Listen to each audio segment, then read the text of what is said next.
What is up, guys? Again, NotTheWorst here, bringing another Black Desert online video, and today we're taking a look at another Valencia zone after the Valencia trash loot rework. Today we are at the Bashim base. If you are already familiar with it and you just want to check out the spreadsheets from the data from it, you can just use the timestamps below, jump on ahead and check those out. But if you're not, or you'd like to hear kind of the area and how it works, or maybe some of the changes to it, then stick around and we'll go through those for you now. First up, let's go ahead and take a look at where it is. If you're not familiar, this is Alta Nova. You can see it's pretty much directly east of Alta Nova. It does kind of wrap around here. You have an NPC with a quest line that then unlocks a daily quest for some extra Caphras for you, and then you also have right by the actual node manager itself over here, there is a Marnie stone dude that you can, Wacky Toshi, that you can swap out for if you want to pick up some Marnie students for this. Recommended AP is 100 AP, and quite honestly, once you get to the level where you can do this place, the game just hands you gear, so there's not really a gear requirement or anything like that to get this done, because quite simply put, if you are to the point you can reach Bashim, you can likely just grind here, no problem. It is very minimal. As far as the drops for it, so we got the drop table pulled up here. The trash loot here has actually been upgraded to 14,800, almost history level at 15,000, which is pretty impressive. We've got some trace of earth rather in there, a couple of BMCs, and after we had that recent BMC upgrade, they do drop an okay amount of time, especially compared to before, because they were pretty rare prior to that. Of course, we got some Blackstones here, nothing to write home about, certainly not Cadre level. You're going to get some scrolls. Ancient Spirit Dust and Caphras both drop. The Rosars have been upgraded to the boxes. I do have these factored in at 16,000 when we take a look at the spreadsheets, because I just vendored them. You can definitely make a little bit more money to squeeze out of it if you either melt them down, potentially depending on the main weapon that you open them on, what class you open them on, so what main weapon you're getting. I have even seen these selling at max price depending on which weapon you go with. The offhand is in here as well, but just for simplicity's sake, I factored them at 16K personally, so keep that how you want to as far as squeezing a little extra money. And then we do have these new little Blackstone bundles that drop. I didn't see these drop quite as often as we did at Cadre, but they do drop here, and Yona fragments also. So we'll take a look at how that broke down. Before we jump into that, let me just go ahead and show you the rotation, if you want to call it that, for what I use. Again, we're at a one-shot spot. These mobs are a little bit more spread out than some of the other areas, like in the Crescents video. They're very, very dense here, a little more similar to Cadre. So because they're spread out, you end up having to cover a lot of ground, and you definitely don't want to backtrack anywhere. So you try and just kind of make that work. Where I prefer to go is a little bit further from the NPC, just kind of park my horse there. You could potentially park it somewhere else if you wanted to try and work something else out to try and put your excess trash loot. But personally, I just used maids for it to go from there. As far as gear I was using during this time, of course, I have PvE sets at 305 main hand Kudum, 307 Awakening. That's with 2 Pen Black Stars. Obviously, drastic overkill for this. And again, you don't really need more than just questline gear to be able to grind this zone in general. I did have Kama Blessing going, level 10 node running, and then this was done. I have a breakdown for both with Yellow Scroll by itself and Blue Scroll with Agris, so that you can see the comparison for the trash loot for that. And the numbers as well. And then I do run the tier 4 plus 4% pet, the Panther guy here, so a little bit of a bonus on the item drop rate with that. And then, of course, the regular stuff other than that, the one-time password buff and all that good stuff. My ecology is 12% bonus. So you see here we do have a elite, or they're called violent, from here. There's a couple of these that spawn, but we don't actually base this on trying to swap, as there's not that many to maintain a really decent grind. And honestly, as you can see from their drops, it's not even worthwhile dealing with server swaps to stay on top of them. But we go through here just because we got a little bit of density with it, and the idea is just to try and make a full circle so we're not backtracking anywhere. So we'll come here, go up into these mobs. You can grab these guys over here too. The idea here is to stay as mobile as possible, just using whatever skills you can depending on your class. Oh, we're in Awakening. Thought we were in Succession. Wrong keys then. Whatever you can that's going to be quick to just get through them. Twilight Dash on DK is going to be great. Whatever you have that's going to be most mobile, because again, you're just trying to make your way around, kill the mobs, get your loot for it. And if you can get the mobs to pick up the loot in the time that you're moving to the next pack for it, that's obviously ideal. You'll notice that, like I said, they're spread out, and most of these have less than 5, so you're going to be able to pick up in most cases all of the loot there, which is more important when you're dealing with the Agris, not necessarily as important if you're just on the Yellow Scroll by itself, since the Agris amount does actually trigger when you kill the mob, not when you pick up the loot. So yeah, that became an issue apparently in the comments of the last video. So wanted to make sure I pointed that out specifically, since every time I ask someone to feel free to check the VODs of me grinding these areas live, they just pretend like I never said that and then say prove it, and I already did. So anyhow, as you can see from the map from here, we're almost around the circle, and And again, obviously these mobs will have respawned in plenty of amount of time before you get there. But again, we don't want to have to backtrack anywhere to waste time. So we just keep on going through here, and this will get us right back up to where we started, the little circle spot that had the elites up here. You actually can, depending on the mobility of your class, potentially go through these a little quicker to where these actually aren't quite respawned.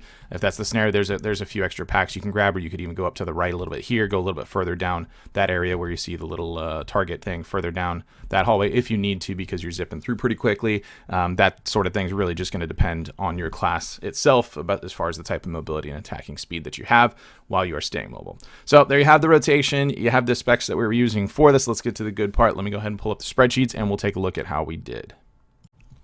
All right, so here we have our spreadsheets. We can see outright this top number here for our average, about 240 mil here. This was with yellow scroll only, and with blue scroll and Agris, this is going to come out to almost 306, 305.8.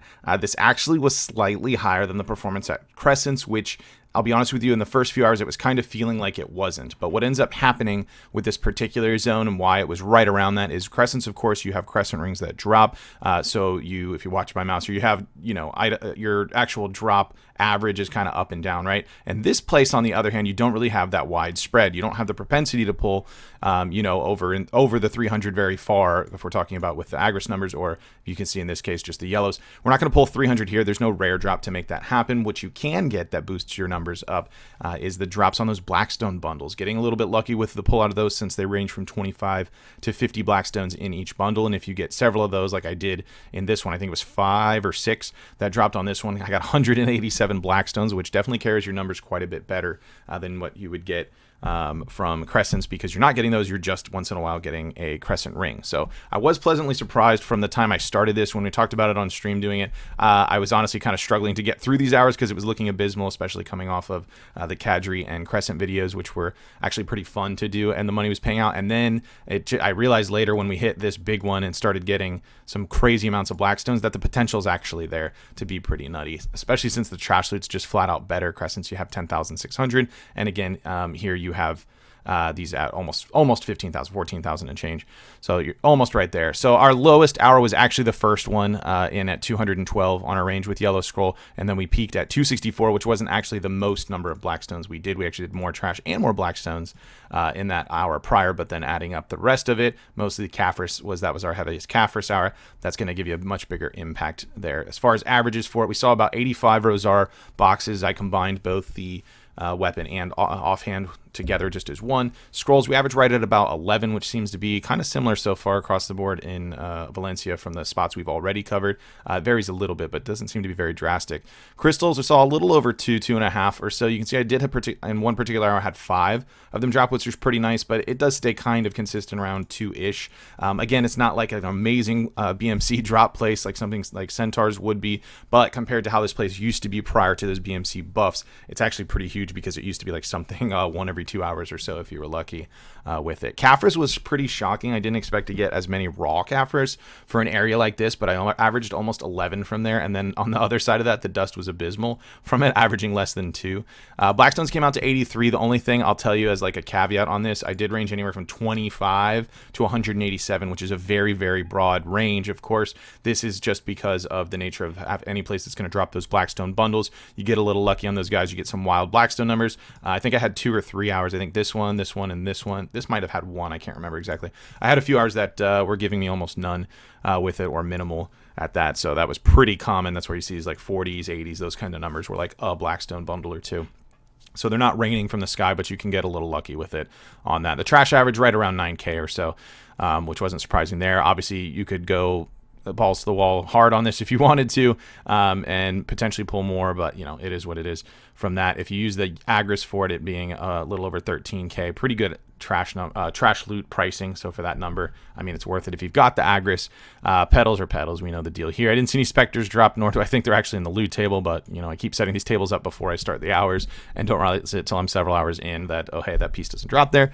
Some traces in there. I went ahead and factored those for a little bit of money. Yona fragments, as always, I factor these at 1/15 the price of a Crescent ring at the time. So right this moment, they're 3.33 mil a piece, and did track the masses that drop, although I don't assign any value to those. So there you have the breakdown. If you want to check this out for yourself or kind of compare it with it, I do have this spreadsheet shared along with the other ones we've covered since the reworks. It's in the description down below, so you can kind of check that out, or check any of the other videos that have been released since we started these back up again on there. And if you have any comments on anything, feel free to mention in the comment section down below. I will say some recent ones that I'm just going to address, although it's going to make me sound like somewhat salty, and I'm truly not. It's just that the comments keep popping up.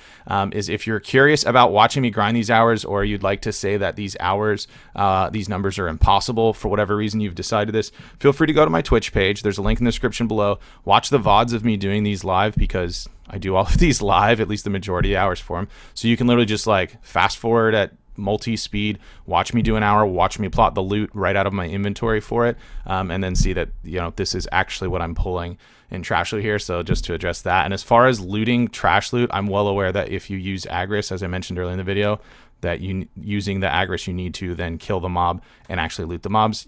I get that. We're also using a formula here so that I'm on yellow scrolls and not wasting my Agris in a Valencia zone.